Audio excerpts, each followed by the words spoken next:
Nah, itu baru perubahan yang luar biasa. Wanita itu telah mewarisi sebuah kastil yang megah. Tidak hanya dikelilingi oleh parit, hal ini dikelilingi oleh lebih dari 600 hektar perkebunan pribadi. Dan untuk kepentingan keberlanjutan, dengan bantuan pacarnya, ini menjadi tempat yang populer untuk acara-acara lokal. Minggu lalu, saat merombak atap, mereka menemukan sebuah lubang di bagian atas menara merpati. Hari ini, Daphne dan Ian masuk ke dalam untuk melihatnya. Atapnya berantakan dan dipenuhi sarang laba-laba. Dinding yang melingkar dilapisi dengan kisi-kisi kecil. Dan yang lebih menarik lagi, ada tangga kayu yang bisa berputar. Namun setelah melihat sekeliling, tidak ada tanda-tanda kebocoran. Kami harus memanggil para profesional. Kemudian mereka kembali ke kebun dan mulai menggali batas batu yang terkubur. Mereka berdua bekerja bersama-sama. Pekerjaan berjalan lancar, tapi taman itu terlalu besar. Anjing itu tidak bisa menahan diri untuk tidak ikut serta. Dan Ian sedang mengerjakan tunggul pohon yang sudah mati. Ian sedang mengerjakan tunggul pohon yang mati ketika dia secara tidak sengaja melihat sebuah tangga yang tersembunyi di semak belukar. Hal ini sangat mengasyikkan bagi mereka berdua. Dan saat mereka menjelajahi semak-semak, mereka menyadari bahwa ini adalah tepi taman.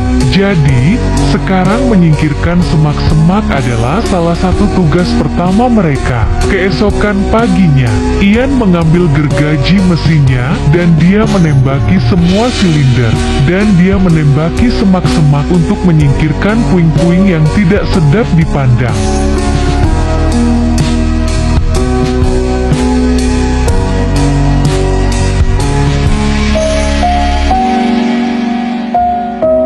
Setelah seharian bekerja, bentuk asli taman akhirnya muncul. Hujan deras yang tiba-tiba turun membuat mereka berdua basah kuyup. Ketika mereka sampai di rumah, Daphne menyeduh teh lemon dan jahe. Mereka duduk di dekat perapian dan mulai merencanakan tata letak taman.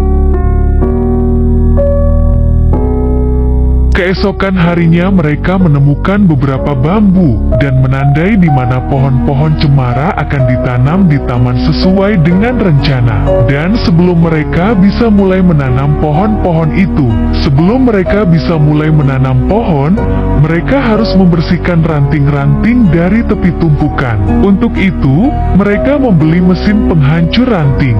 Tidak hanya menghemat energi, puing-puingnya juga dapat disebarkan di kebun sebagai nutrisi. Tugas yang tampaknya sederhana ini membutuhkan waktu 1 hari penuh. Kemudian mereka membawa pohon-pohon cemara yang telah mereka beli sebelumnya dan menempatkannya satu persatu di tempat yang sudah ditandai. Ian menggali lubang lagi.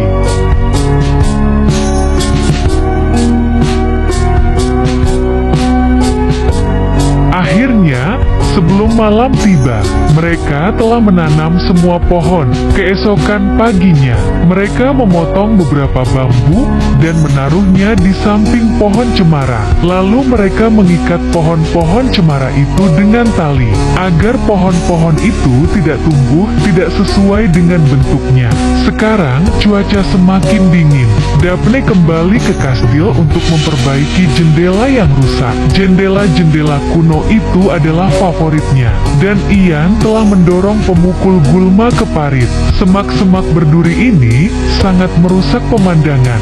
Jadi untuk mendapatkan pemandangan yang lebih baik dari taman masa depan dari kastil, Ian mulai membangun taman lagi. Itu adalah kerja keras, tapi dia menikmatinya. Saat menebang semak-semak, ada bonus yang tak terduga. Dia menemukan sebuah pipa menuju air mancur. Pemulihan air mancur jauh lebih mudah.